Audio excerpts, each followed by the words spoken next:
তৃণমূল কংগ্রেসে যোগ দিলেন বিজেপির মালদা উত্তরের সাংসদ খগেন মুর্মুর স্ত্রী অরুণা মাড্ডি।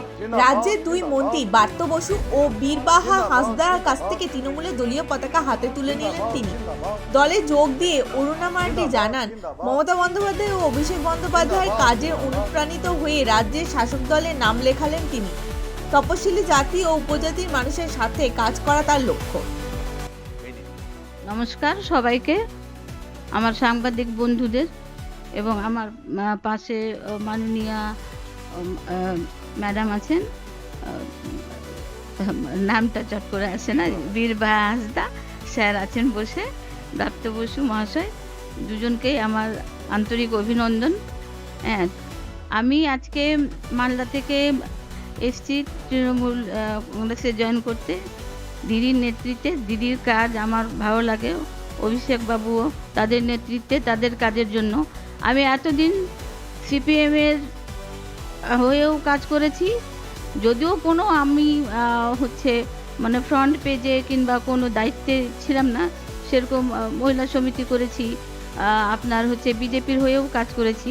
আজকে আমি কোনো জায়গা পাইনি সেখানে, যার জন্য আমি একটা মানে জায়গায় থেকে, ম্যাডাম বলেছেন যদিও যে একটা জায়গায় থেকে আমি যাতে এসটি এসসিদের গ্রামগঞ্জে যে আপনার মহিলারা অবহেলিত, তারা কোনো রকম সুযোগ সুবিধা থেকে বঞ্চিত, তাদের জন্য আমি কাজ করতে চাই বলে আজকে আমি এই দলে যোগদান করলাম। মানুষের সবারই একটা আলাদা আলাদা মত থাকে।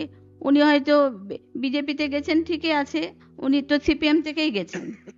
আমারও ইচ্ছা, আমার ম্যাডামকে, মমতা ব্যানার্জিকে, অভিষেক ব্যানার্জির আমার কাজকর্ম ভালো লাগে, আর আমি ওই জন্য আমার মনের ইচ্ছা আমি কাজ করব।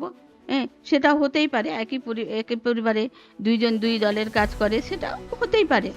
হ্যাঁ, সেটা মানে নতুন কিছু নয়। আমার সাথে মতের অমিল রাজনৈতিকভাবে থাকতেই পারে। হ্যাঁ, শুনেন, যদি সেরকম পরিস্থিতি আসে নিশ্চয়ই আমি ওনাকেও জানাবো সেটা। হ্যাঁ হ্যাঁ, নিশ্চয়ই উনিও হয়তো কোনোদিন না কোনোদিন, মানে কোনোদিন যদি সেরকম পরিস্থিতি হয় নিশ্চয়ই সাড়া দিবেন। হ্যাঁ, দেখুন, আমি প্রথমেই বলেছি কারো শরীরে যদি সত্যিকারের আদিবাসীর রক্ত আছে, তারা আর কিছু করুক, বিজেপি করবে না।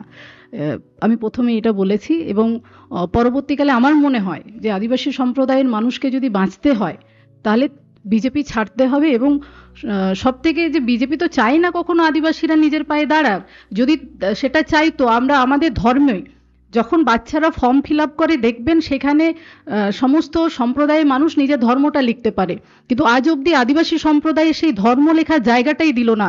আমাদের রাজ্যের মাননীয় মুখ্যমন্ত্রী মমতা বন্দ্যোপাধ্যায়ের নির্দেশ মতো এবং ওনার অনুপ্রেরণায় আমরা বিধানসভায় সারি ধর্ম সারনা ধর্ম পাশ করেছি, কিন্তু কেন্দ্রের সরকার সেই স্বীকৃতিই দিতে চাইছে না। তো যারা আমাদের ধর্মটাকে বাঁচিয়ে রাখা জায়গা দিচ্ছে না, সেই দল করার তো কোনো মানে হয় না। আমি আবারও বলছি, যাদের গায়ে সত্যিকারের আদিবাসী রক্ত আছে তারা আর বিজেপি করবে না।